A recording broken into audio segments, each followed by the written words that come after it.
Meenakshi YouTube channel చూస్తున్న వారందరికీ ధన్యవాదములు. నమస్తే.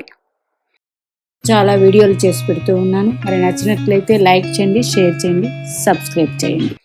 గ్రహం, నక్షత్రం, జరిగే దశ చూద్దాం. నిన్నటి వీడియోలో చాలా మంది ప్రశ్న వేశారు, మాకు పలానా దశ జరుగుతుంది, ఎట్లా ఉంటుంది, లేకపోతే ఇంకొన్ని దానికి తగ్గట్టుగా ఈరోజు వీడియో. ఫస్ట్ నేను ఎవరైనా క్వశ్చన్ వేసినప్పుడు దశ అనగానే ఆ గ్రహం యొక్క నక్షత్రాధిపతి స్థితి ఎక్కడా అని వెంటనే క్వశ్చన్ అడుగుతాను. అంటే ఇప్పుడు ఒక గ్రహం మనకి జన్మజాతక చక్రంలో ఏ భావానికి ఆధిపత్యం వచ్చిందో ఆ భావ ఫలితాలు ఇస్తుంది. కానీ అందులో ధనయోగాలు, వివాహానికి సంబంధించి, ఉద్యోగానికి చేంజ్, ఇట్లా అంటే మనకి ఏదో ఒక మంచి ఈవెంట్ కావాలి. అలాంటప్పుడు ఆ గ్రహదశ అందించదు. ఎందుకు అని మనకి అర్థం అవ్వదు. అంటే ఏ జన్మజాతక చక్రాయనైనా లగ్న పంచమ భాగ్యాధిపతి దశలు యోగాన్ని ఇస్తాయి. అది డైరెక్ట్ పాయింట్. ఇందులో డీప్ గా వెళ్ళినప్పుడు ఆ గ్రహము మనకి ఎంత పాలలో ఏమేమి ఇస్తుంది అన్నప్పుడు ఒక గ్రహము స్వరాశిలో ఉంటే స్వరాశి ఫలితాలే అందిస్తుంది, స్వనక్షత్రంలో ఉంటే స్వనక్షత్ర ఫలితాలే, అక్కడ ఏ భావం అయిందో ఆ భావ ఫలితాలే అందుతాయి.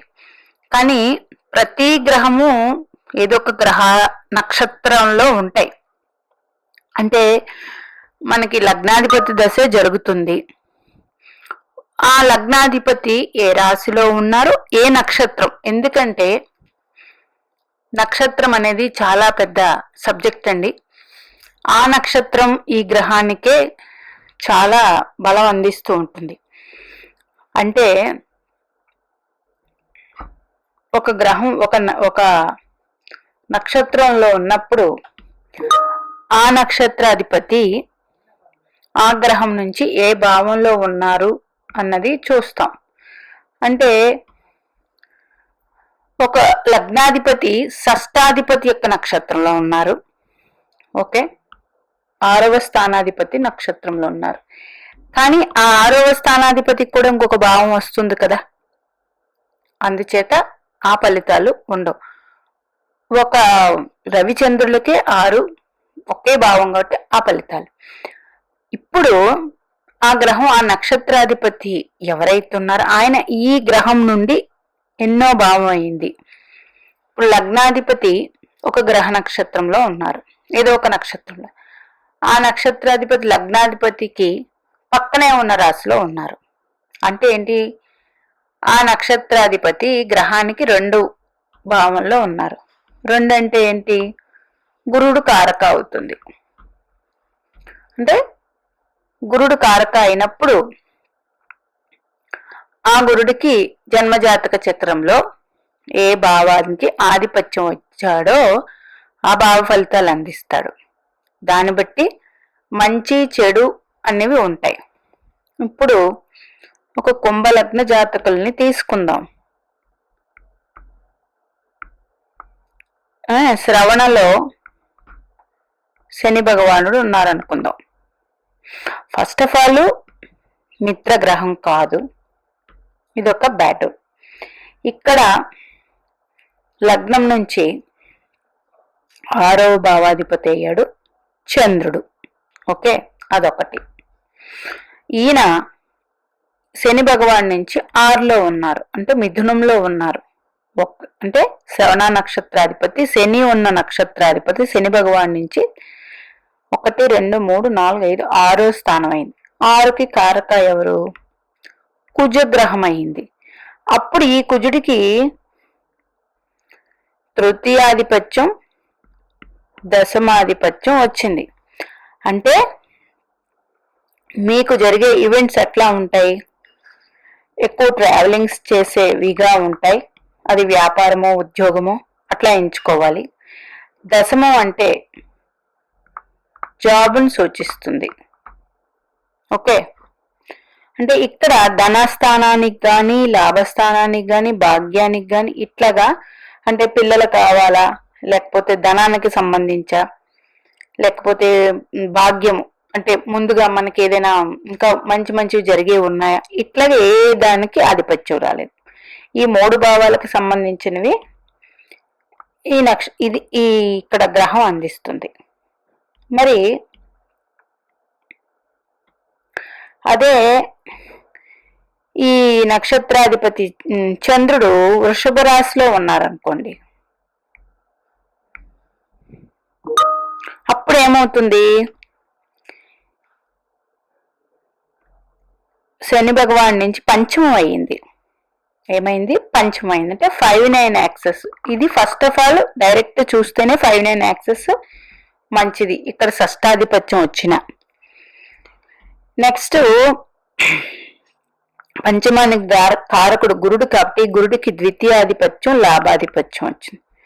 అంటే మంచి ధన సంపాదన ఉంటుందని అక్కడ అర్థం. అలా కాకుండా ఇక్కడ చంద్రుడు స్వరాశిలోనే ఉన్నారనుకోండి, అప్పుడు ఏమవుతుంది, సప్తమం అవుతుంది. అంటే శుక్రుడు కారకుడు. శుక్రుడికి జన్మలగ్నానికి భాగ్యాధిపతి వచ్చింది, మంచి ఫలితాలు ఉంటాయి. అంటే తొందరగా వీళ్ళ జీవితాల్లో అన్ని పనులు అయిపోతూ ఉంటాయి. ఇప్పుడు ఇది వస్తుంది మీకు శని మహర్దశ జరిగినప్పుడు వస్తుంది, ఇలాంటి ఫలితాలు ఉంటాయి. ఇప్పుడు ఇక్కడ ఉండడం వల్ల ఉద్యోగము తృతీయం అయ్యింది, ధనానికి ఎక్కడ కాదు, ఇబ్బందులు వస్తున్నాయి, అప్ అండ్ డౌన్స్ ఉన్నాయి. ఎందుకంటే ముందే చెప్పాను ఆ నక్షత్రాధిపతి షష్టాధిపతి కూడా అయ్యాడని. ఓకే, ఇలాంటప్పుడు ఈ నక్షత్రాధిపతికి శని భగవానుడు 12లో ఉన్నాడు కాబట్టి శని మహర్దశ యోగాన్ని ఇవ్వాలంటే ఈయన 12లో ఉన్నారు కాబట్టి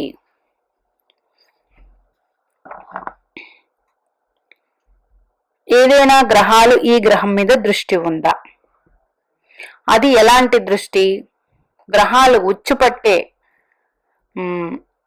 రాసులు ఏవైతే ఉన్నాయో అక్కడి నుంచి ఆ గ్రహాలు చూస్తున్నాయో ఆ గ్రహ అంటే 12వ భావం గురుడు చూస్తూ ఉంటాడు. కర్కాటకంలో గురుడు ఉచ్చు పడితే మీకు ఉచ్చు పట్టాల్సిన పని లేదు, కర్కాటకంలో గురుడు ఉచ్చు పెడతాడు కాబట్టి ఆయన దృష్టి 1, 2, 3, 4, 5, 7 మకర రాశి మీద, 9 మీన రాశి మీద ఉంటాను. చూడండి, గ్రహాలు ఎప్పుడు తిరుగుతూ ఉంటాయి, కానీ ఇది కాలపురుషుని కుండలి చక్రంలో ఏ గ్రహమైనా సరే తన ఫలితాలు చక్రం బట్టి కూడా ఆ రాశిని బట్టి కూడా అనుసరించు. అంటే ఈ శని భగవానుడికి గురు దృష్టి ఉంటే శని మహర్దశ అద్భుతమైన ఫలితాలు, ఇది డైరెక్ట్ పాయింట్ ఉంటుంది. ఇంకా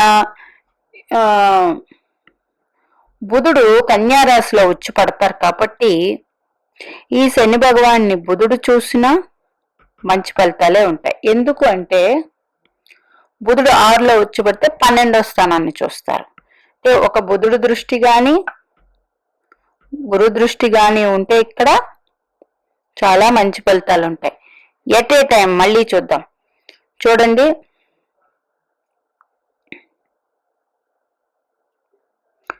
ఇలా బుధుడు దృష్టి ఉందనుకోండి, ఈయన ఏమయ్యారు, బుధుడు దృష్టి ఉన్నప్పుడు పంచమాధిపతి అయ్యారు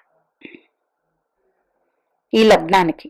అంటే పంచమ లగ్నాధిపతులు పరస్పర దృష్టి కలిగి ఉన్నారు. ఇది ఒక యోగంలా పడుతుంది. ఒకవేళ గ్రహదశ ఇబ్బంది పెడుతున్నప్పుడు ఆ గ్రహదశకి పర్టిక్యులర్ గా ఆ గ్రహము ఏ భావంలో ఉంది అన్నది డైరెక్ట్ పాయింట్కి వెళ్ళిపోతే, ఏదైనా గ్రహ దృష్టి ఉందా, అది ఉచ్చ దృష్టి అవుతుందా. రవి భగవానుడు మేషంలో ఉచ్చ పొందుతారు కాబట్టి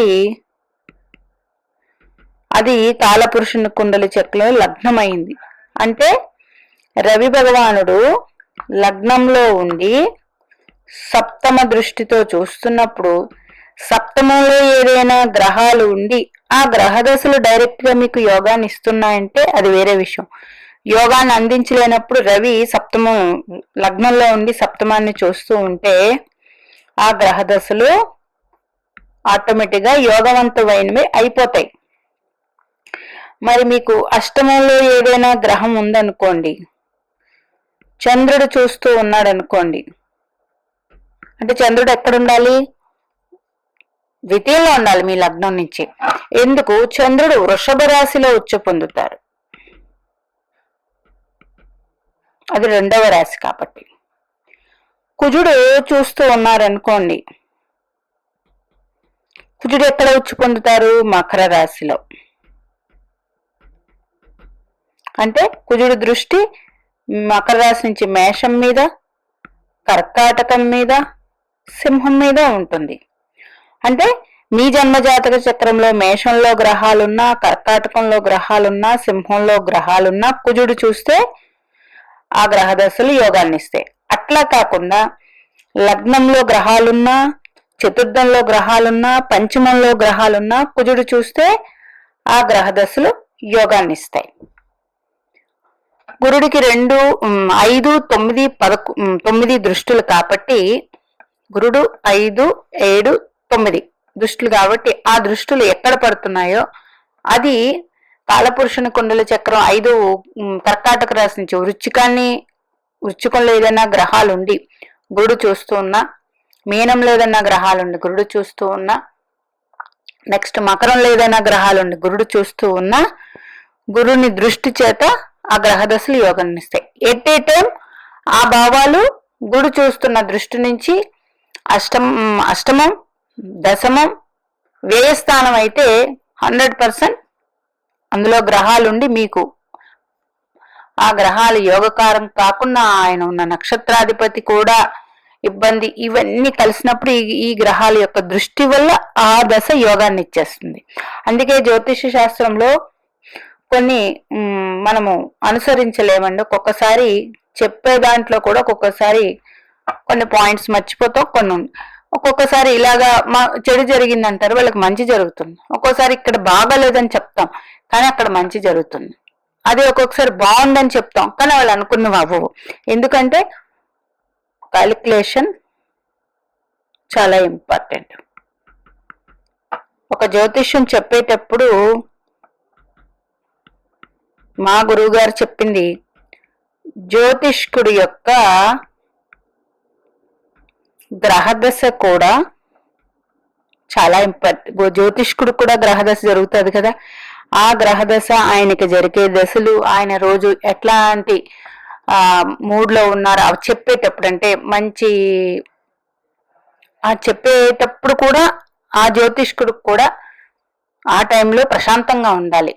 అందుకే ఎప్పుడు కూడా జ్యోతిష్యం అనేది ప్రొద్దున్నే చెప్పించుకుంటే చాలా మట్టుకు మంచిది. ఎందుకు అంటే ఎవరైనా సరే ప్రొద్దున్న లేచి కాలకృత్యాలు తీర్చుకుని పూజ చేసుకుని ప్రశాంతంగా ఉంటారు. పొద్దున్నే మైండ్ అంతా ఫ్రెష్గా ఉంటుంది. ఫ్రెష్గా ఉన్నప్పుడు మనం చెప్పేది కొంచెం డీప్గా అనాలిసిస్ చేసి చెప్పగలుగుతారు, మంచిగా ఉంటాయి. అంటే ఎందుకు చెప్తానంటే మా గురువు గారు చెప్పింది ఎప్పుడైనా జ్యోతిష్యం, అందుకే సాయంకాలం మాటలు అంటే ఈవినింగ్స్ అట్లా ఎప్పుడు పడితే అప్పుడు ఎక్కడ పడితే అప్పుడు చెప్పవద్దు అన్నది ఇందుకోసమే.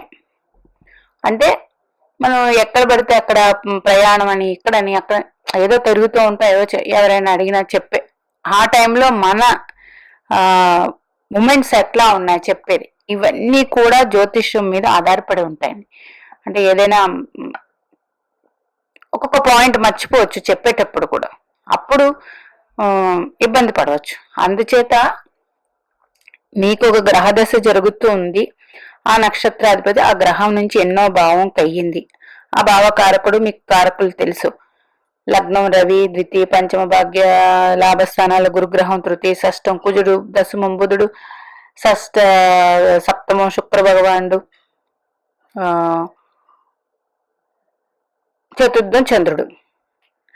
ఆ భావకారకులు మీ జన్మ లగ్నానికి శుభులైతే శుభ ఫలితాలు, మీరు అనుకున్న ఈవెంట్స్ అన్నీ జరిగిపోతాయి.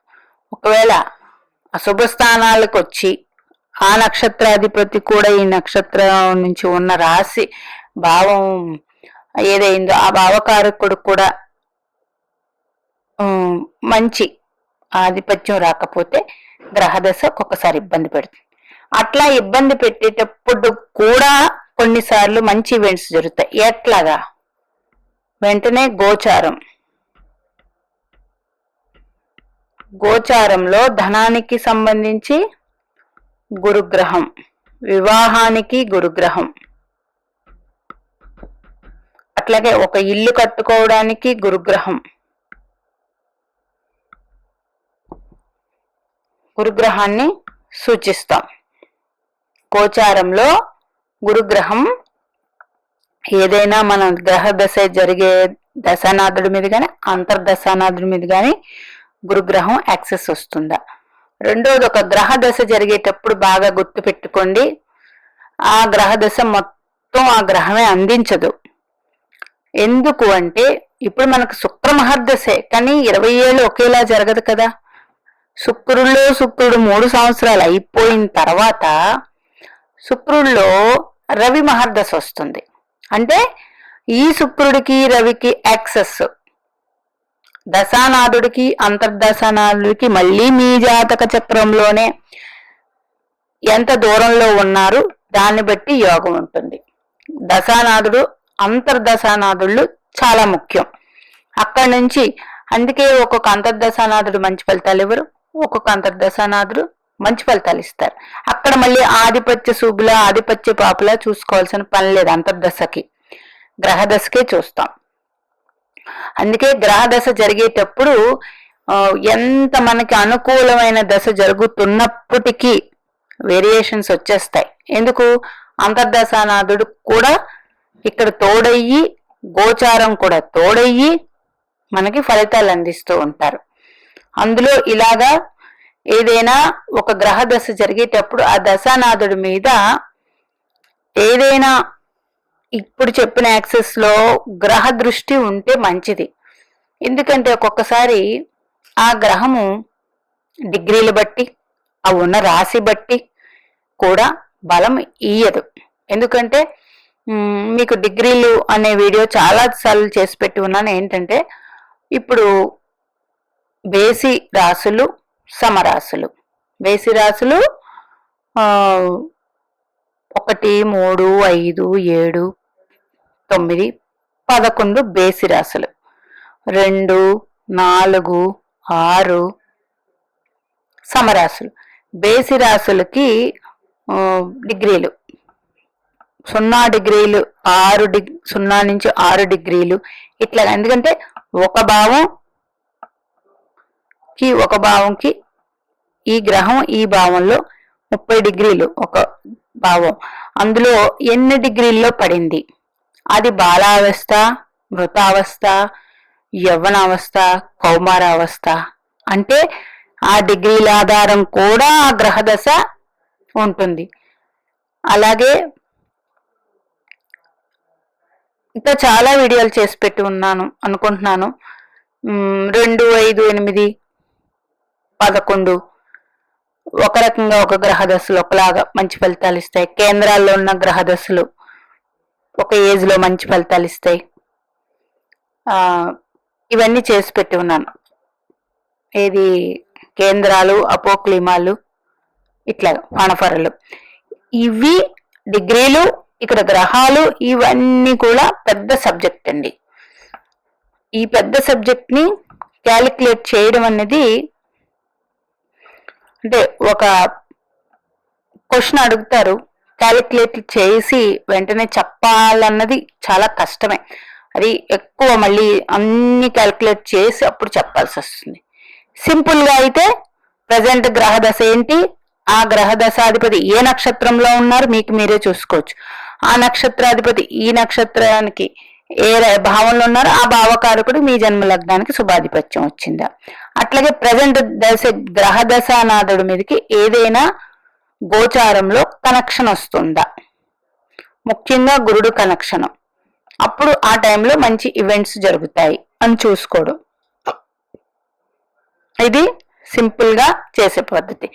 లేదు ఇందాక చెప్పినట్టు రవి లగ్నంలో గ్రహాలు ఉన్నాయి, డైరెక్ట్ ఇవేమి మాకు కష్టం అండి, లగ్నంలో గ్రహాలు ఉన్నాయి అన్నప్పుడు శని భగవానుడు చూస్తున్నాడా లగ్నంలో గ్రహాల్ని. నెక్స్ట్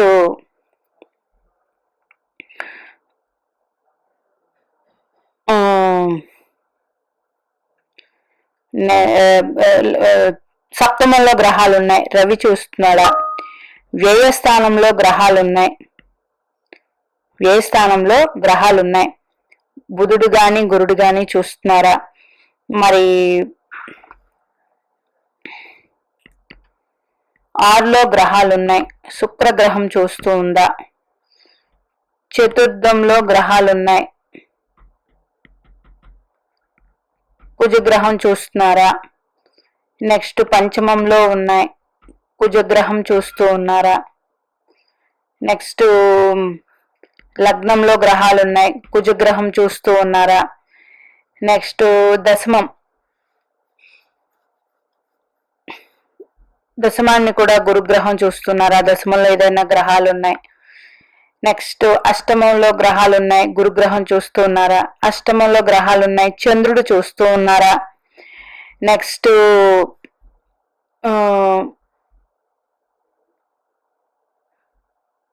ఇట్లాగా అంటే శని భగవానుడికి 3 దృష్టులు కదా, ఆయన తులారాశి నుంచి చూసే దృష్టిలు తీసుకోండి. రవికి మేషరాశి, చంద్రుడికి వృషభ రాశి, గురుడికి కర్కాటక రాశి, శుక్రుడికి మీనరాశి, కుజుడికి మకర రాశి, శని భగవానుడికి తులారాశి, బుధుడికి కన్యారాశి. అక్కడి నుంచి ఏ రాశుల మీద పడుతున్నాయో ఆ భావాలు కాలపురుషుకుండల చక్రం అవి ఏ భావం అయిందో అది మీ జన్మలగ్నానికి ఆ రాశి అవ్వక్కర్లేదు. ఆ భావాల మీద ఈ గ్రహాల దృష్టి ఉండి అందులో గ్రహదశలు వచ్చి ఆ గ్రహదశ మీకు ఇబ్బంది పెడుతూ ఉంటే ఏదైనా గ్రహాలు చూస్తున్నప్పుడు మంచి ఫలితాలే ఇస్తాయి. భయపడాల్సిన పని లేదు. దశ అంతర్దశానాదుళ్ళు యాక్సెస్ లో కొన్ని మారుతూ ఉంటాయి కాబట్టి గ్రహ దశ మొత్తం ఒకలాగే జరగదు, అటు ఇటుగా అన్నీ ఉంటూ ఉంటాయి. అందుకే గ్రహం స్థితి పొందిన నక్షత్రం, జరిగే దశ, గ్రహాల దృష్టి ఇవన్నీ కూడా అనుసరించి ఉంటుంది. గోచారం